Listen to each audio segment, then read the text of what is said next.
Prix racing with Ayrton Senna carving up the field on the opening lap in 1993 to door-banging action every single year in the British touring cars. We're here today in the Virtual Racing School GT Sprint Series in 2021 to create some memories of our own. I'm Bo Albert, and alongside me once again is Mr. Simon Mazzomo, and in the director's chair, as always, is Mr. J.K. Kennedy. Now, Simon, we're already quite some way into qualifying, and we're at a slightly interesting layout of Donington because we're not using the Grand Prix layout as we normally would. What we're actually doing is using the British Touring Car short layout. Yes, welcome everyone. We are using the very short layout. That should not detract it from the racing at all. It should be still a fantastic night of racing. No, absolutely, it should be. And what we might do is get you guys a little bit of a look at the track map that we have here today. It's only weighing in at 10 corners, 3.15 kilometers. And as I said, Leicestershire in England, it is a beautiful location to hold a racetrack at, because it is a circuit that has so much elevation change. It is incredible to see. And you'll see the drivers plummet through turn number one, and then it's basically straight downhill all the way. And when we get a closer look, you'll see that the elevation change around this circuit is very massive. The run to turn one, 340 meters. For these drivers today, it will be obviously a rolling start, so they'll have to get used to that, and it'll be high speed into the first corner. So making sure you settle yourself down through those opening corners is going to be very, very important. We saw a stacked grid last time out in this particular race. We even had Bruno Spengler dive into this series last week, which was great to see. We had the likes of Team Red Lie, we had BS Competition as well, some big names, and we have some more here tonight as well, including the driver that probably should have in many ways won round number one, Daniel Ferguson. And well, if he's after blood, if he's after redemption, he's done it in the best possible way. As you will see in just a few moments' time, he has taken pole position for this particular race, and he is rocking his usual car in this particular one, so he's very, very used to that now at this point in time. And Gordon Much will line up in second place as well, making an all Audi front row, but it's not Audis all the way through your field, because third place goes to Matt Gator in the McLaren MP412C ahead of Tristan Iglesias and Josh Perwin in fifth place, who just came from another broadcast as well. So a great effort there to put it on the third row of the grid ahead of Caden Bin, Mehmet Khan Tufan in seventh, Dominic Push in eighth, Liam McNally in position number 9, and Stefan Zender in the top 10. And we move on to the other row of the grid. Leo Messneger in P11. Bruno Carnero comes in 12th. John D. Miller in 13th. Ariel Bernardi in 14th spot. Yuzi Lin in the Ford, making in the 15 there. Ritmo Mayata in 16th place. Andy Gordon, 17th. Max Del Orco in 18th place. And Pablo Aru in 19th. Didier Brobel coming home in 20th. There we go. And then rounding out the end of our group, we have Mike Orang in 21st, head of Pimbao in 22nd, head of Tom Welpit in 23rd. Michael Kotab, Sam Davantier, and Gustas Grenbergas is your 26 car field for 40 minutes of racing. If this is your first time watching the Virtual Racing School GT Sprint Series, the drivers, well, their fuel tanks aren't going to make it 40 minutes. There is a fuel stop around this particular race, and the drivers will have to take that somewhere around the 30-minute mark, but some drivers may pit slightly early and try and just sneak a little bit of an undercut there as well. We're seeing the air temp today is just a lonely 18 degrees with a track temp of 25, so the speeds are very, very high. The grip levels are good, and, well, typical British weather is nice and chilly as well. Well, it is for us as Australians, but I'm sure quite a warm day indeed for those Brits over here as the pace car begins rolling away, does the Porsche safety car, and our pole sitter Daniel Ferguson begins the trail behind at a snail's pace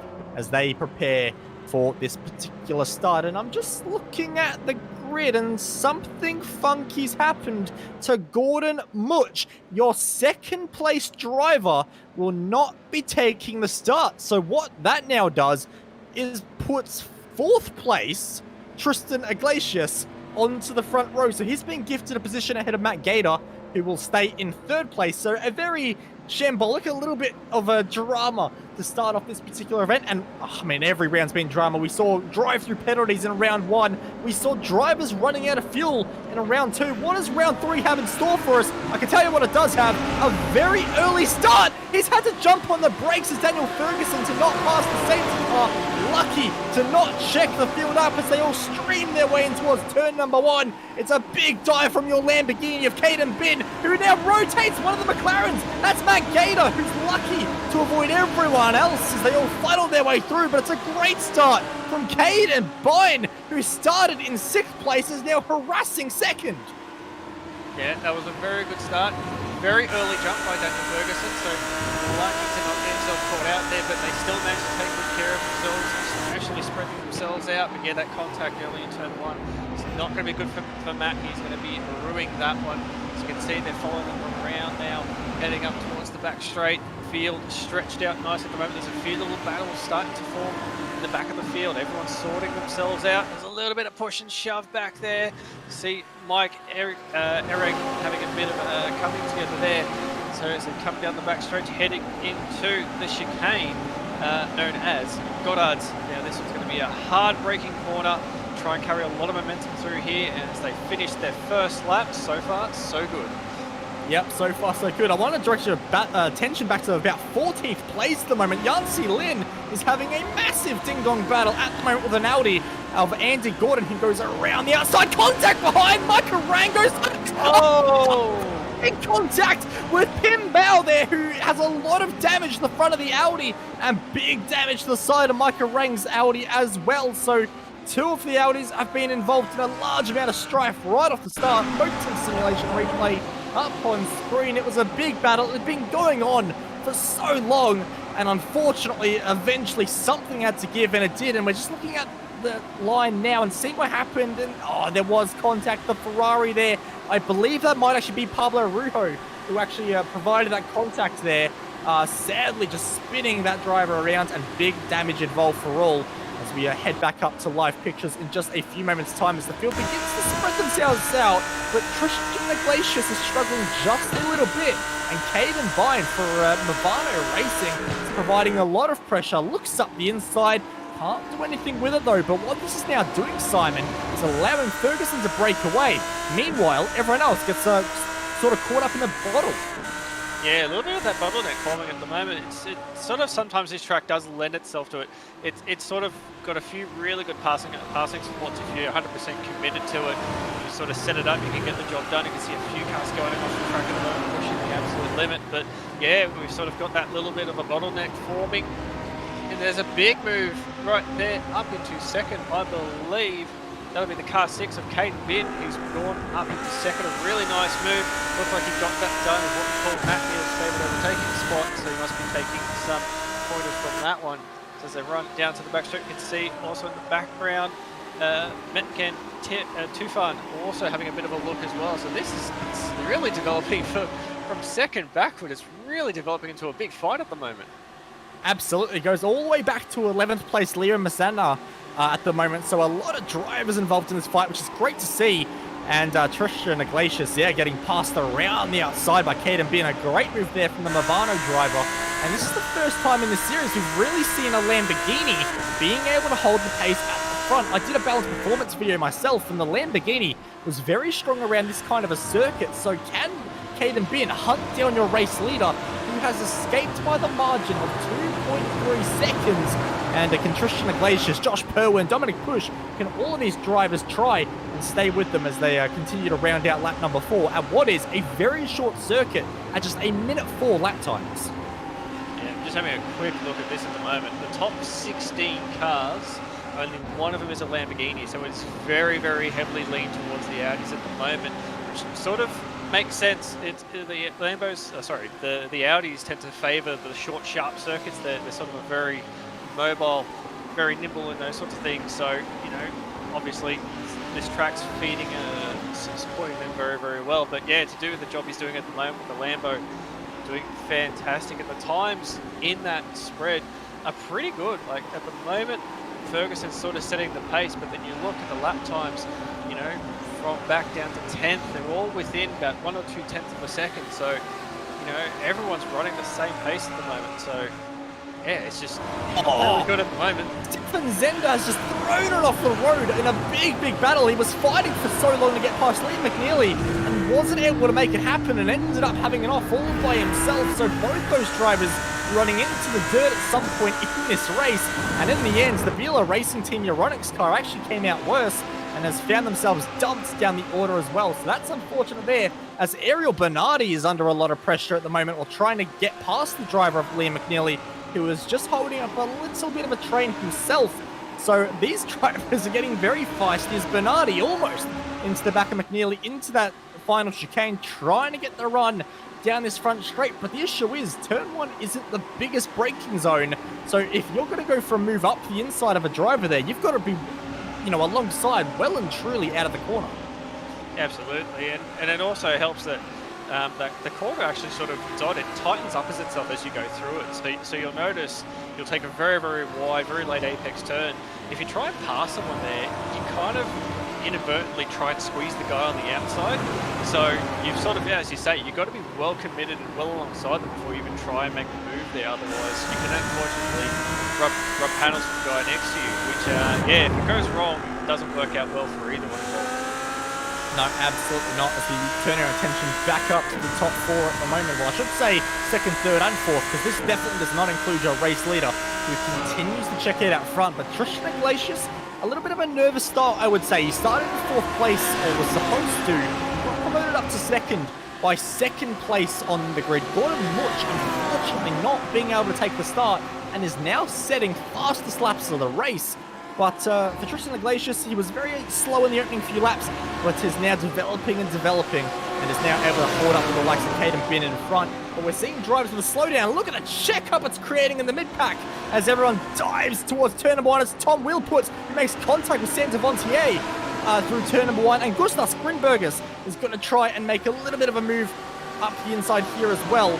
And he gets that move done. That is a very sketchy place to make an overtake. Makes it happen though. A great pass there, and Pim Bao in the background runs a little bit wide and almost opens up an opportunity for Yancy Lin as well in the beautiful Ford GT3 that we need to see a lot more of. But this battle at the moment is continuing to kick off, as Tom Wheelports has sadly made a little error again and almost opened up the door for Gustavs. Yeah, just saying, I am keen to see the Fjord out there having a proper run. It's fantastic to see, but yeah, the battle up front, he's definitely on. The battle for third and fourth. Berwin got a very nice run out of Dobbins. He's going to go into turn one and have a bit of a look, but doesn't look like anything's going to happen there. But yeah, there's sort of battle packs everywhere at the moment.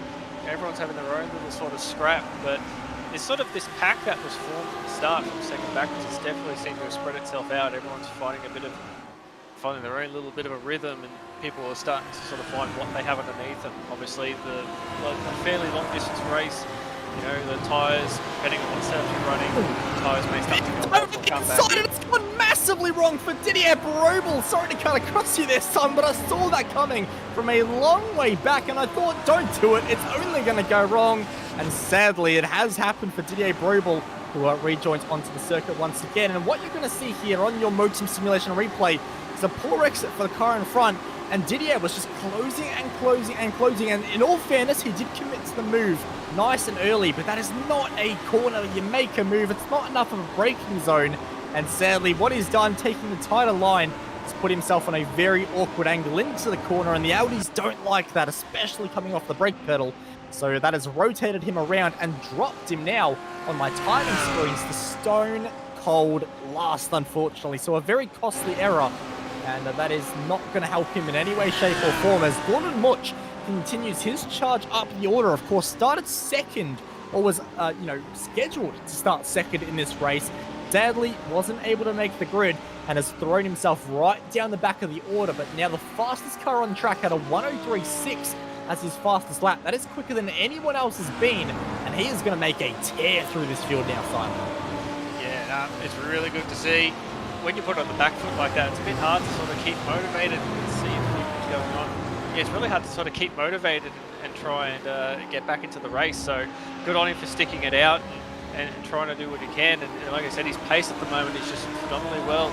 Fortunately, he's about 21 seconds off the lead at the moment. So I don't think he'll be able to get back to the lead battle. But the pace he's doing at the moment, he's could try and get himself back to try maybe look at a top 10. He's obviously proving it's easier to pass around here than what we were sort of saying earlier. He's managed to rack up a few spots, so he'll be starting to come into sort of a bit more of a pack, so we'll get to see what he can actually do. As he goes for a look here into turn 1, he's got that one well and truly done. Guy behind giving him plenty of space to get that one. Michael Kodab, a bit of a flash of the lights as well, just to let him know he's there, but yeah, fantastic job so far. No, he absolutely is doing a great job. So one of the questions I've got for you now, Simon, is of course this race is fuel limited. These drivers cannot make it all the way to the end on a single tank. So for Gordon Much, down the order at the moment, he's going to have to try and do something just a little bit creative. Do you think it's worth it? Now that we've passed over 10 minutes into this race, if he comes into the pits, he should roughly be able to, fill the tank up to be able to finish the race. Do you think it's worth it for him to dive in nice and early, get that fuel, get yourself out of sync of the rest of the drivers as well, try and get yourself some clean air, and try and make your positions that way? Well, you just hit the nail on the head right there. It's all about clean air. So obviously with a bit more fuel in the tank, bit of a battle going. With a bit more fuel in the tank, it sort of slows the car down a little bit, but when everyone's running fairly full tanks anyway, it's probably not going to be a huge issue.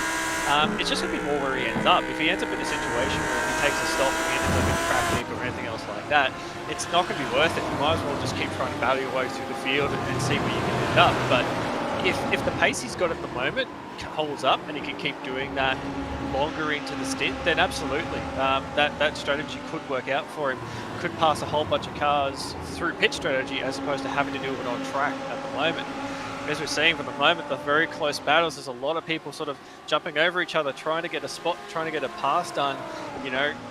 Any passing he can do without having to do it on track is going to be more beneficial for him in the long term. It absolutely is, because that's what we're seeing right now in round number 3 of the Virtual Racing School GT Sprint Series. It is hard to pass, but can Liam McNeely make something happen? It's turn 1, sadly not.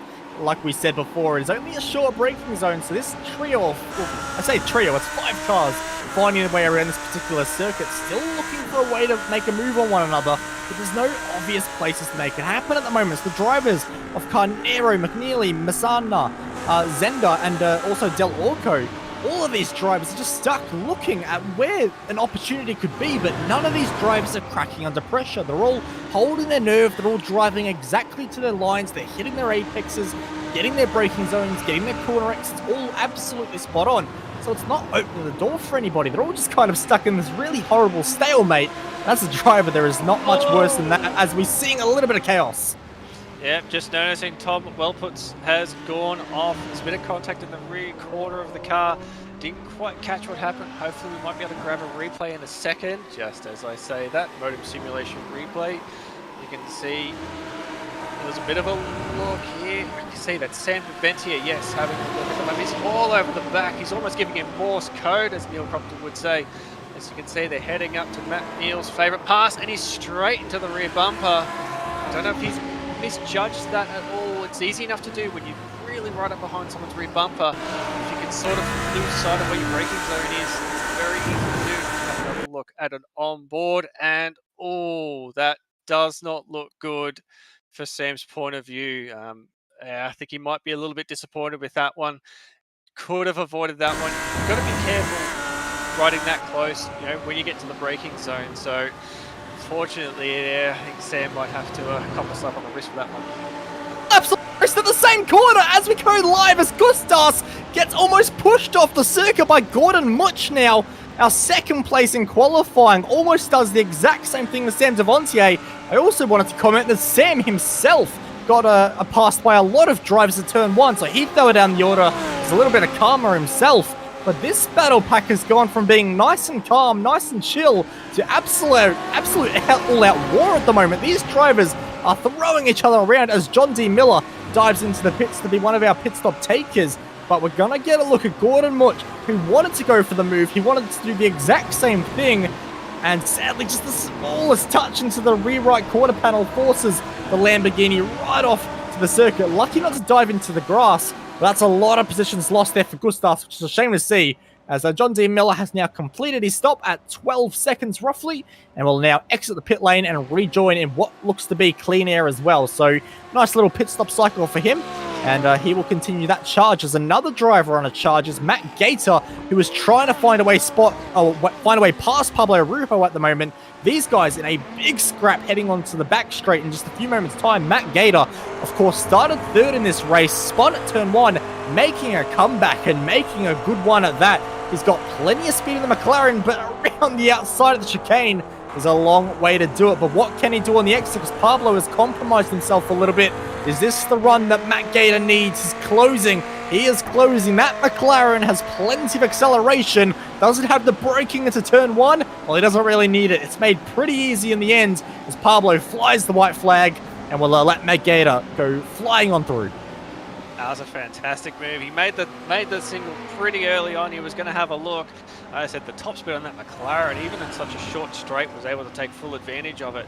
But yeah, made it known early he was going to go for the move, and yeah, Pablo doing a fantastic job. Just sort of, yep, look, I know you're faster than me. I'm just going to give you the spot and try and sneak you behind and follow you through. So, I said Matt's recovery drive is going well at the moment. We can see back up front, this battle is still going on. They've sort of been nose to tail, Liam and Bruno. I've been watching them for a few laps now. Not much has sort of gone on, but there's a little bit of a battle brewing here. I think Liam will be wanting to get the move on, and we can see the two cars behind as well, getting themselves closer and closer into this battle.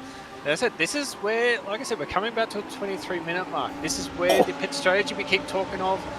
I can see in the background there was a bit of a move going on there, but you know, this is where the pit strategy we keep talking about. This is where it becomes into effect. You know, are you being held up by the guy in front of you?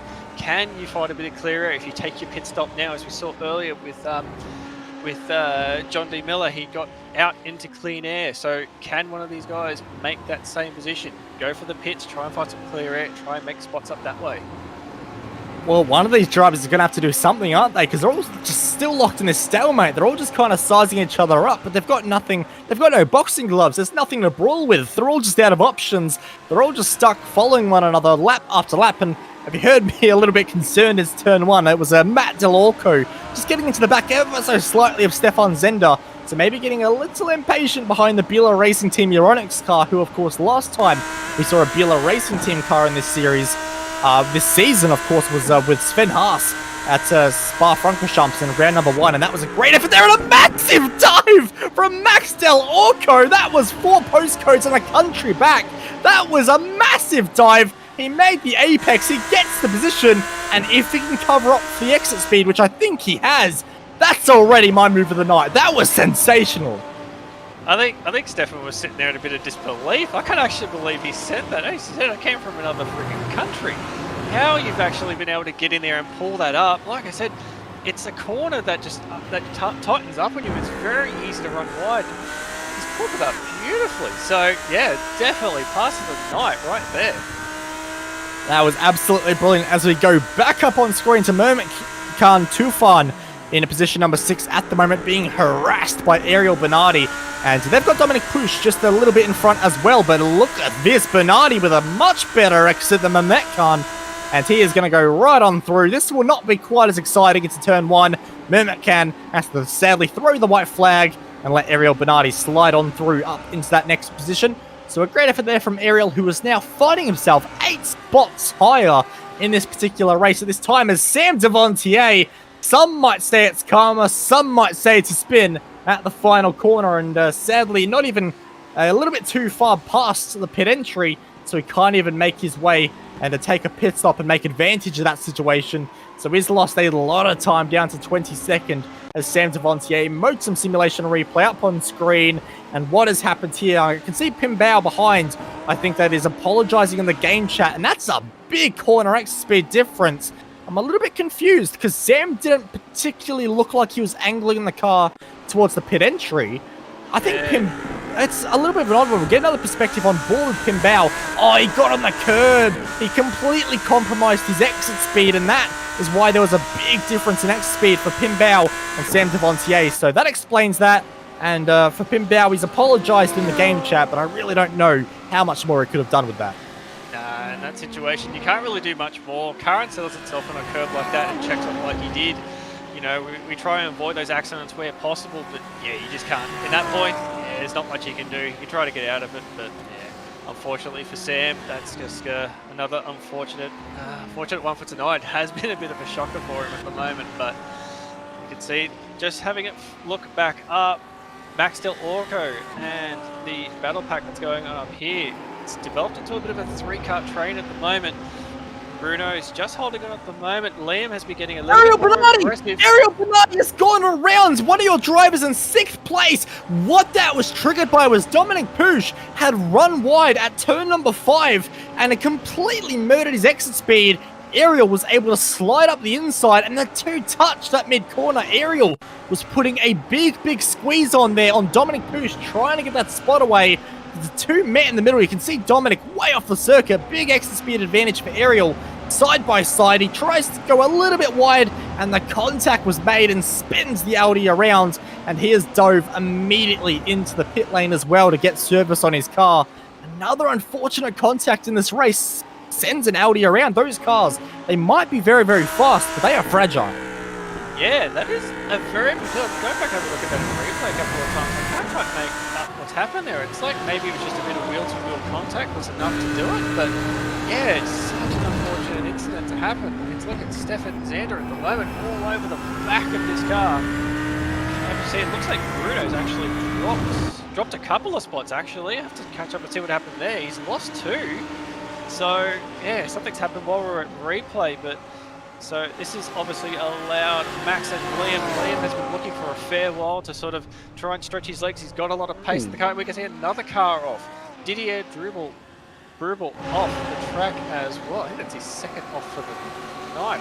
Yes, I believe so. Earlier, yeah, exactly. So yeah, there's a few guys being tripped up at the moment, which is not good, but we can see this battle at the moment seems to be spreading themselves out. Actually, Stefan's sort of having a look at the moment, but can't seem to do much. That, as I said, that Neuronix car doesn't seem to have the pace to really battle much tonight.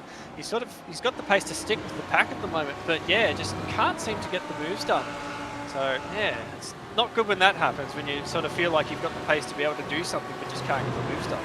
No, absolutely, and sometimes that's what a bad qualifying will do, of course. Not a bad qualifying in 10th, of course, but BLA Racing Team, very competitive. They know what results they want. They're always chasing it. And what a race it has been for Tristan Iglesias. The first half was very much being a pacifist. He was very calm, very collected against all the drivers around him. This second half, he's on the offensive, and he is trying to chase down Caden Bin. Couldn't quite do it, just got a slightly bad run through the final chicane there as well. So a bit of a commentator's curse there right as we go up to have a look at him. But he's doing a great job in the second half for the races. Josh Perwin continues to apply pressure behind, and these 3 cars, 2nd, 3rd, and 4th, have all managed to just drop Dominic Puig behind as well. So we saw that incident a few moments ago with Dominic in that contact at turn number 5, and it looks like he's having just a few more moments as Tristan, the commentator's curse, if ever you've seen it. Turn the cameras off, get them away from Tristan. He has been having such a good race. We turn the attention on, and 2 mistakes in 2 corners. So that is not ideal at all as Micah Rang dives their way into the pit lane. So the interesting thing for me now is, does Josh Perwin have anything available to chase down Caden Bine? Yeah, that'll be the question. To his credit, Josh is doing a fantastic job. As you said, he just came from the Club Day Masters. It was broadcasters not long ago and jumped straight into this car and has got top 4 pace. I would say battling for the podium at the moment. So he's doing a fantastic job, but yeah, has he got that pace to be able to catch and chase down Caden Bin, who's doing also, like I said, considering it's in the Lamborghini, which, yeah, they're technically the same car as what the Audi is, just a very different aero model, but they still handle very different. They still have their own advantages and disadvantages. So doing what he's doing at the moment in 2nd place is a fantastic job. But as you can see for the moment, Josh not making huge inroads initially, but wait and see.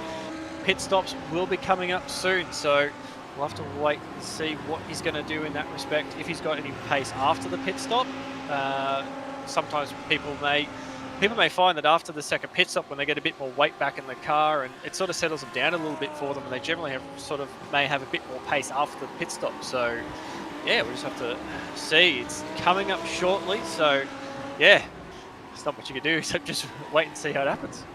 Well, pit stops will be coming up soon, won't they? Of course, these cars, you generally won't see them go much beyond 32 minutes into this race. So we're only about 7 minutes away from the entire field making pit stops as Caden Bine makes a little error out of turn 1, runs himself into the grass. Not enough to get Josh Perwin much closer, but it's just a bit of incentive. You see the driver in front make a mistake, you think, oh, they're vulnerable. There's potential here for them to make even more errors. And maybe they can make an error when I'm right behind and can take advantage as well. That's what Josh is hoping for at the moment. But at the moment, Caden in the Movano Racing Lamborghini, like he said, still doing a good job. Josh now dragging the car around, throwing it sideways. These are GT3 cars. Stop making them go sideways. It's not how they work, because Tom Wilputs dives into the pit lane, probably one of the safer places on track to be at the moment, as these drivers getting very aggressive in the dying moments of this race, trying to set themselves up for fuel strategy, set themselves up for their pit stops, and just try and make something happen. None of your leaders really dive on into the pits at the moment. They're all very comfortable, setting their own pace, doing what they're doing. Mermit Cam Tufan in position number 6 at the moment is applying a bit of pressure now to Dominic Push, just a few cars in front. And, of course, Dominic was a fair way clear of all of these drivers a few moments ago, but the last 10 or so laps, he's just made error after error, unfortunately, and what he's doing is effectively driving himself backwards, and Mermit Khan Tufan is driving a great race and might be from 7th on the grid looking at a top 5. Yeah, absolutely. Bit of a recovery drive for him as well. He's up to 3 spots back inside the top 5.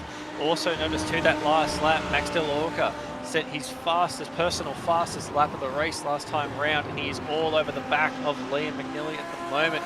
So this is another battle that's evolving as well. So I said it was one of those things.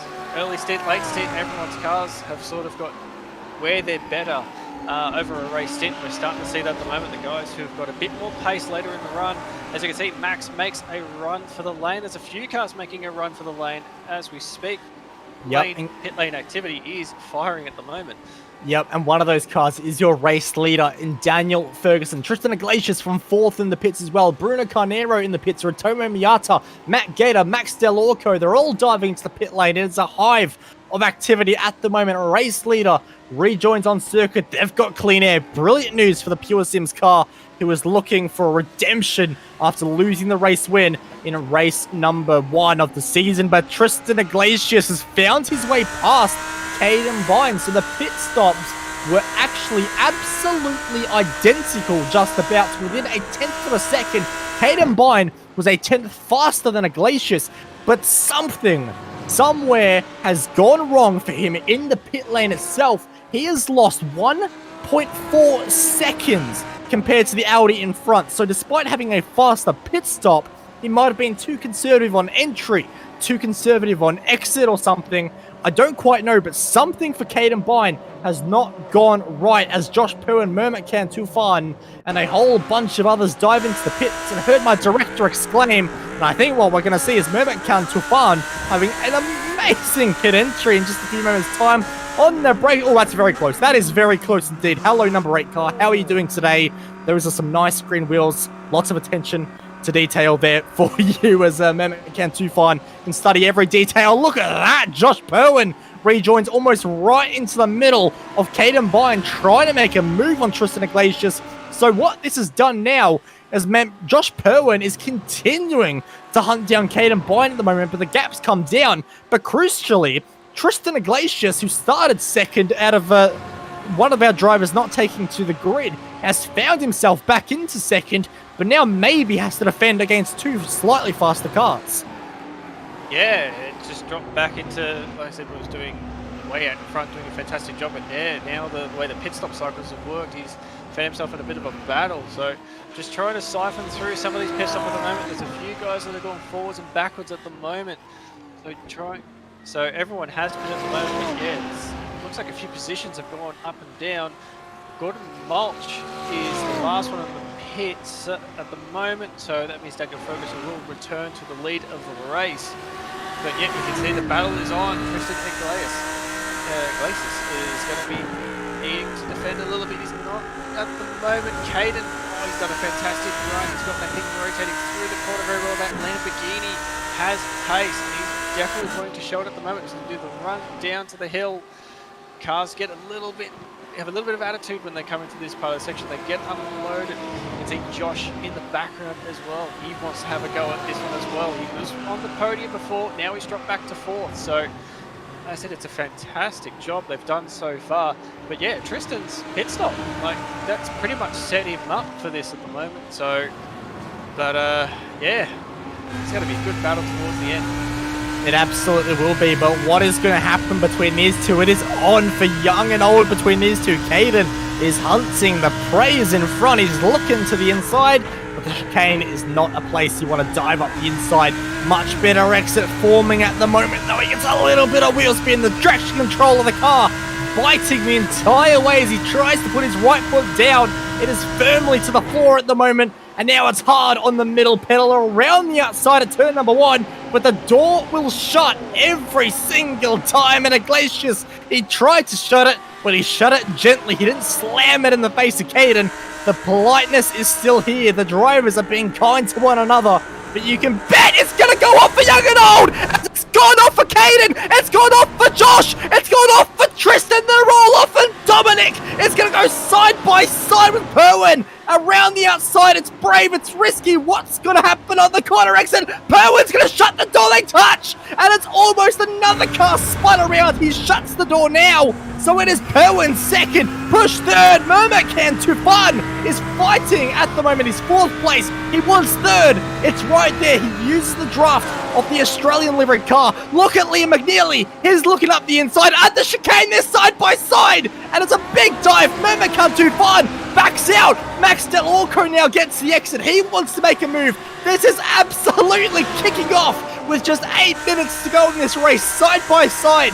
Down the front straight, late on the brakes again from Del Orco. It's the Del Orco special, and he's going to try and hold it around the outside. He's still there through the crane of curbs. How close do you want to get? Door mirror to door mirror, door handle to door handle, side by side again for an entire lap, just about. It's a long way on the outside. Iglesias fights back now. He wants to make something of this. They're still battling on. They refuse to give up. They're not relenting in the grass for Iglesias. This is absolutely ridiculous as Del Orco now up the inside as Mermacan Tufan off the road almost collects Iglesias. And I think for the first time in a lap, I can collect my breath as Dominic Bush almost rotates the car on the exit of turn number 8 into 9 and 10. They will go. McNeely wants to make a move, can't quite do it. Simon, what happened? Well, one, we need oxygen for Mohin's stat because he can't breathe. But yeah, that I had a quick run back and have a quick look. It looks like he's just got unsettled coming off the corner, and much like we saw earlier with Sam Devontier, where you just get that bit unsettled, and it sort of slows the car up a bit. That's exactly what's happened there. And unfortunately, contact came because of it. You can see this battle was going fiercely at the moment. You can see it going to the outside. Very hard to do it right here. But he's shown it all night that this thing has pace. You can see they've come off the corner, run it a very wide. It's trying to keep the nosy where he can. Now he's falling behind. He realizes he can't get the job done here. So I'm just going to slid him behind. They run into the fast way. It's checked up mid-corner, and you can see the tail wag, and there's the contact. Josh just avoids, tries to find the hole. Unfortunately, it's pushed Tristan off the track, and then obviously just opened the door for Dominic to also have a bit of a sniff as well. Mehmet Khan also in the background. Josh leaving just enough room so as to not cause a bit of contact. And then you can see also going on here, Liam got a fantastic run out of the corner, plenty of straight line speed. Now, Mehmet Khan went defensive but came back. He wasn't really expecting a move, and there it was. Liam just absolutely sends it. Shoves Mehmet Khan a bit wide, so we can't quite make the apex, and then it obviously sets him up with this sequence where later would get that pass done as well. So, yeah, just moments of absolutely brilliant driving. Unfortunately, what's triggered it all, but just brilliant driving by everyone involved to, one, not make that a much bigger accident, but to tussle as hard as what it was and not cause any further contact.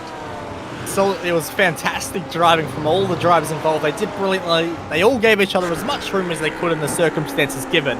And for the most part, they got away with it, apart, sadly, from Tristan Iglesias and also the driver of Caden Bin, as Matt Gator continues to look up the inside of Ratomo Mayata at the moment. The McLaren continues his comeback, started third, dropped all the way to last at turn number 1 with a sadly slightly awkward spin for Mr. Matt Gator, and he will now make that move happen as Ariel Bernardi looks around the inside, maybe the outside, can't quite find a gap, and Ratomo Miata will hold on to that spot for another corner. But Ariel Bernardi with a lot more corner exit speed is thinking about it, but by being in the grass, I think he's actually hurt his corner exit speed a bit, so he'll have to be very brave on the outside, which he will be. I don't know if the exit's going to be there, and I think Miata is just going to hold on to that spot for another few corners. So Ariel Bernardi will continue to attack in front, but I don't think the opportunity is going to be here, and indeed he will have to sit back and just wait for yet another lap. So what I want to bring our attention to is we still have a battle for second, third, fourth. That has absolutely not changed in any way, shape, or form, but it is a lot closer than it ever has been, as there's a big dive, and finally he does make the move happen as Ariel Bernardi almost throws it off the road there, and Ratomo Miata will actually hold on to that spot in the end. So these drivers can't decide what order they want to be in at the moment, as Dominic Push there, as we see, running in third place at the moment, is now hunting down the driver of Josh Perwin with just 4 minutes to go. But with how the laps work here, and with how far in front Daniel Ferguson is, I think we're looking at 4 laps to go. As you can see, Daniel Ferguson, beautiful skies here at Donington. He's got clear track, he's in an LDR8, car's in one piece, fuel is fine. What a day he's having, absolutely spectacular. Josh Perwin, it's been a little bit more stressful in second place at the moment, made his way from 5th. And Dominic Push has been involved in a lot of battles in this particular race. He had to work hard to be in the spot he is in now, but he wants more. He wants second, and it is dangling like a carrot on a stick in front. He is so close, and he wants to make a move, but any move he does make has to be clear, has to be clinical, has to be precise, because Liam McNeely is oh so close behind, and any move Dominic makes that goes wrong will result in Liam getting a podium. Dominic pushes Josh onto the defensive line, tries to get the corner exit speed, but the camber of the road not working there as he tries to put the power on.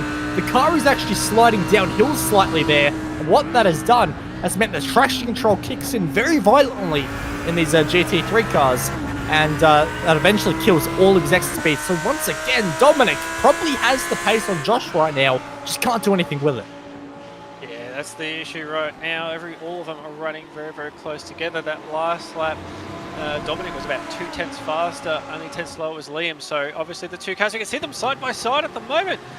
Liam had an opportunity and has taken it as they run side by side. Liam's on the outside, can't quite get it done. That just evolved out of nowhere. Just having a quick look at lap times, and you can see from behind Max Diorca. I was going to mention him as well. He is up 13 spots tonight. He has done a fantastic job, and he is looking to make more. The quiet achiever, he's waiting for what can happen up front. We saw it happen earlier in the last few laps. A little bit of coming together. This could change. We can see coming out of the corner. Sorry, trying to get my bearings again. Dominic got a bit sideways, gone into the dirt as they run into turn 1. They are running nose to tail at the moment. Any little slip is going to cost them pace here, cost them position here. Josh just needs to keep doing what he's doing. He's under attack at the moment, but he's doing just enough of a job to keep himself out of reach from Dominic, who's definitely got the pace at the moment. He's definitely the fast one in this pack at the moment. Liam's all waiting to see what will happen. Pick up the scraps if something does go wrong. Max also in the background, but at the moment doesn't appear to have the pace of these 3. So I said it's sitting on Josh at the moment. He's just going to keep doing what he's doing. He'll probably come home with that second place as they come out of the corner. He hasn't got a good run at all out of that corner onto the back straight. Dominic is searching, he's looking, he wants to find an opening as they brake hard into last quarter. He's going to come out the other side. He's actually got a very decent run out of there too. Liam also with a very decent run. They're going to run nose to tail right down into turn 1. Dominic goes right to the outside. Is he going to try and make a move? Liam's going to capitalize it on it though. Sticks his nose up the inside, runs him wide off the track. Yeah, off the track, and Max Delorca will take advantage as well. So Dominic challenging for second, dumped down the order. What does Liam have for Josh? He's now into third place. The podium is good, but second place is even better. If he wants to make a move, he's going to run out of opportunities very, very quickly indeed. Only a few corners to go. It's a short lap here. It is the final lap. The countdown is on, and Perwin missing an apex. He's not optimizing his lines as much as he would like. This could go down into the final chicane, and speaking of final chicane, that is where your race leader is. It's been clean, it's been clinical, and I think it's going to be one lap to go. I think that this is going to be so close, like the race we had last week. I think it's going to continue again. So for Josh Perwin, it's not the final lap. He's going to go again. The timer has gone on the wrong side for him. This is going to be a much more of a struggle. 3.15 kilometers to go. And Liam McNally is hunting him down. He wants to find a move, but he has to get close. And close he does into turn one. Is Josh going to make an error? Is there going to be anything else for Liam to make an opportunity out of? It's going to be so close towards the back end of the circuit, but the only place he can really make a move other than here or into the next corner coming up if you get a good run, which he hasn't quite got the best out of, is the final chicane. We might be looking at side by side into the final corner. Big dive up the inside, and Josh backs out of the way, gives room, and he's got it. He's already clear. Liam is clear on Josh, and here comes Max Delorco on the inside. Well, Josh has got... He is gone out of the podium completely, and Dominic off the road as well. The race leader, Daniel Ferguson, he knows nothing about this. He takes the win in a dominant display, and second place will be Liam McNally, and third place, what a drive from 18th on the grid. Max Delorco, absolutely sensational. Tristan Iglesias will come home in fourth. Mermet Cantufan in fifth. Josh Perwin will be dumped down the order to what I believe will be 11th place with plenty of damage to the back of his car. What an ending there. Yeah, just also noticed in the background as well, there was a secondary contact with Josh Perwin as well. Go have a look at the replay here. Now, there's a big dive. I was thinking that Liam, his braking performance has been amazing tonight. He set that well. Max, obviously taking the opportunity to go down the inside. There looks to be a little bit of contact there that's unfortunately sent Josh around. Obviously not the fault of either party involved, but yeah, that has cost Josh a well-deserved podium. He's done very well tonight, but if you follow with this, there's actually a bit of secondary contact as well. So you can see Josh is trying to defend the position as he's going to come under attack by a pack including Ariel Bernardi. You can see he's defending that spot as well. They try to go around the outside. There's a bit of contact in the back. And watch Ariel. He's going to slide past both of them. And then there's also secondary contact and two more Audis off into the fence. So picking up a few spots right at the end for Ariel.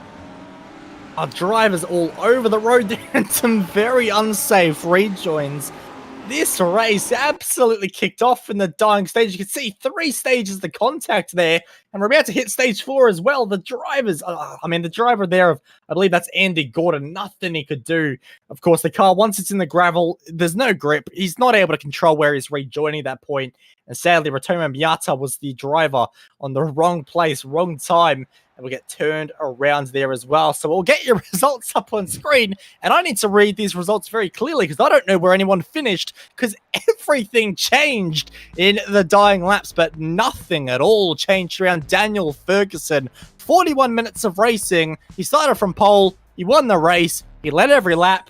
Where's the issue there for Pure Sims Esports? Absolutely dominant, and redemption for round 1, where realistically he probably could have got that race win. Liam McNally manages to steal second place from 9th on the grid, and Max Delorco from 18th gets a podium. What a drive from those two. Absolutely sensational. Tristan Iglesias apparently started 4th, finished 4th. That sounds boring. It absolutely was not. Mermet Tufan in 5th. Gordon Much drives from last on the grid effectively after missing the start to 6th. A brilliant effort there. Brilliant recovery drive. Dominic Push from 8th to 7th. We know there was so much more for that. And that's just the tale of this race, wasn't it? So many drivers could have had a much better result. Caden Bine was another one of those. Bruno Carnera in 9th. Matt Gator spun at turn 1, recovered to 10th. And we look into the next sheet, and Josh Perwin, what could have been a well-deserved podium, Gone at the end. Ariel Bernardi comes home in a very impressive 12th, a solid performance that whole race. Stefan Zander also coming home in 13th. Pablo Arujo in 14th place in the Ferrari. Leading Ferrari there. John D. Miller, one of the early stoppers, comes home in 15th. Pim Bao in 16th place. Gustas Greenbergus in the Lamborghini, in the second Lamborghini, in 17th. Andy Gordon obviously caught up in a little bit of incident with Ritmo as well, who is in 19th. And Mikhail Kotbar in 20th. And then 21st, we have Jansin Lin.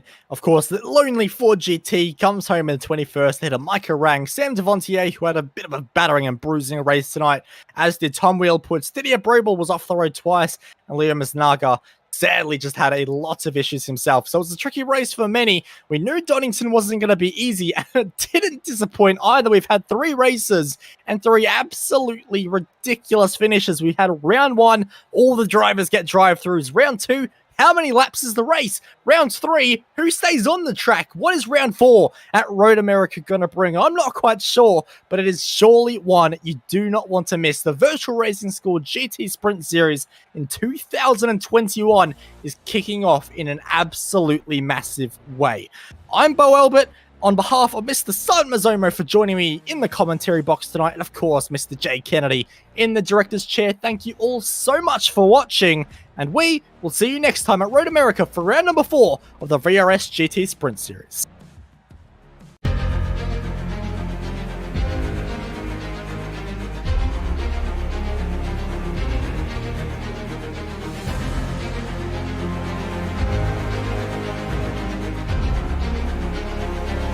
This is fantastic. This is GT racing right now. He's got traction, he's got rid of the outside of both of them! Maloney! Oh, he's taken Anderson! Anderson's up top! Oh my god! Oh! Big crash! Oh my goodness, half the field's gonna get rolled! Second very close. These guys are going to want to make their way through the field very quickly. Oh, here we go! Oh no! That's massive! This is it! This is over! I can't believe this! Oh my god! God, what?